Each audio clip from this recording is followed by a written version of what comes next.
Hey everyone, it's Elizabeth with t0inky TV, and I'm here to do a K-drama review of Scholar Who Walks the Night, and it's with one of my favorite Korean drama actors of all time, and that's Lee Joon-gi. You guys all might know him from so many Korean dramas over the years.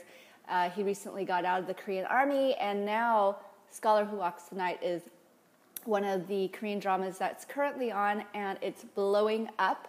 There's 20 episodes, and he's partnered with some really great actors. One of them being Lee Soo-hyuk, and Lee Soo-hyuk recently just ended a different Korean drama where he was like the other man to a marriage. And so Lee Soo-hyuk was a model. He was a model back in Korea. Then he dated Kim Min-hee, who is also formerly a model, but is also an actress.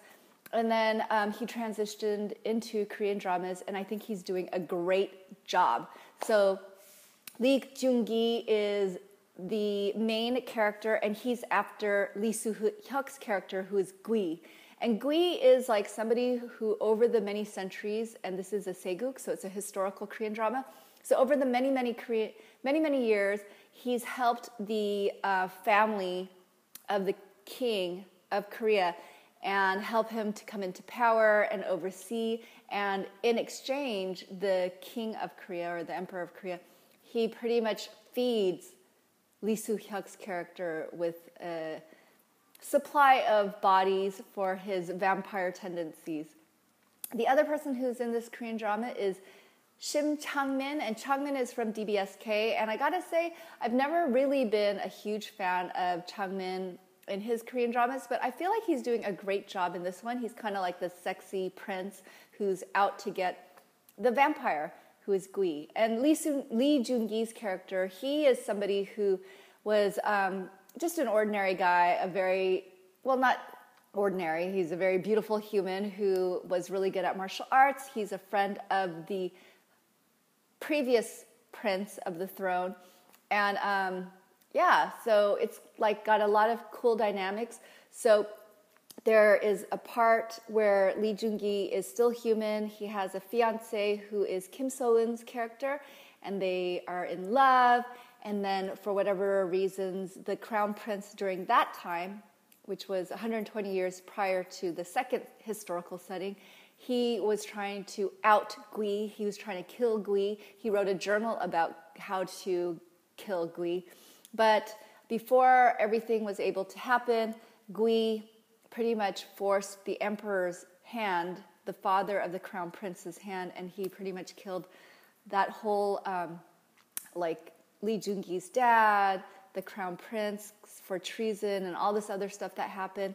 And then the other hunter who was hunting Lee Soo-hyuk's character, he pretty much was dying, and on his deathbed he converted Lee Joon-gi from a normal human being into a vampire. So I normally don't like vampire kind of genres, but I thought that this one was really fun just because it has a lot of very interesting characters, and Lee Soo-hyuk plays a very sinister, kind of sexy vampire who's going around and being kind of just creating havoc for the imperial family. But it's almost like a very give and take for them, because they're asking to be in power, and they're pretty much calling upon a very dark force to keep that power. There is a love triangle. Like Yubi's character is like, she is the person who makes the money in the family, so she's kind of the candy girl, but she's the candy girl that's dressed as a boy, and she's falling in love with Lee Joon-gi's character. And of course, Chang-min, being the crown prince, he is like pining away for Yubi's character as well, because you got to have that dynamic. Lee Soo-hyuk's character, he's not really in a love with anybody but himself, but he does, interestingly enough, captures or gets Kim So-eun's character, who was Lee Joon-gi's fiance back in the day. And so she's serving Lee Soo-hyuk's character, Gui, which is very confusing to Lee Joon-gi's character because, you know, after 120 years, he thought his fiancée was dead, but now she's back, reincarnated maybe. I don't know. I think there's a different twist to that. Maybe somehow she was also kept alive in some circumstance or some way, however that might be. But yeah, I really have been enjoying this Korean drama. So it was really fun. The other thing that I wanted to mention is I went to Kcon this past weekend and I had a lot of fun. I met up with some of the Drama Fever Drama Club members, India and Hallyu Tanya, and we were able to take a couple pictures together. I sat in and watched Tanya's panel where she discussed, you know, Korean dramas.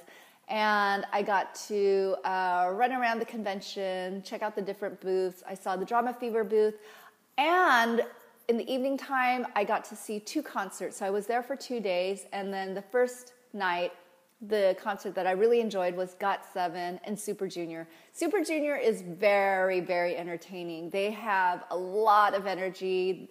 And Heechul, who knew that he could play drums? He's so talented. He's talented and he is kind of very confident, cocky. That could either be very entertaining or it could be off-putting. I mean, I guess it depends on how you take it, but I thought he was very entertaining. Chae-Siwon, of course, is incredibly gorgeous, very, very attractive, and they all can still really dance. They put on a great show.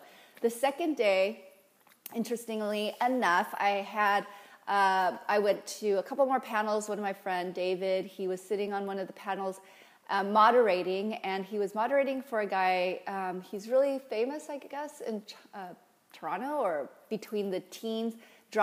His name is Jeffrey Fever, and he was also with Off the Wall, a couple of guys who also are YouTube. And what else?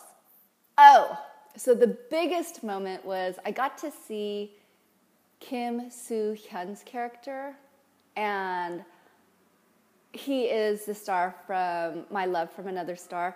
And as we were leaving Wolfgang Puck, I got to see Kim Soo-hyun, and he was very close in person because my friends were like, that was Kim Soo-hyun, and we're like, let's go see him. And so we kind of like went over really quickly, not running, but because we're in a restaurant, but we went over pretty quickly, and then that's when the 2 bodyguards just kind of like built a wall around Kim Soo-hyun, because I'm sure many people would love to, you know, hug him and fangirl all over him. But yeah, he's incredibly beautiful in person. He's really, really pretty. He's really stunning.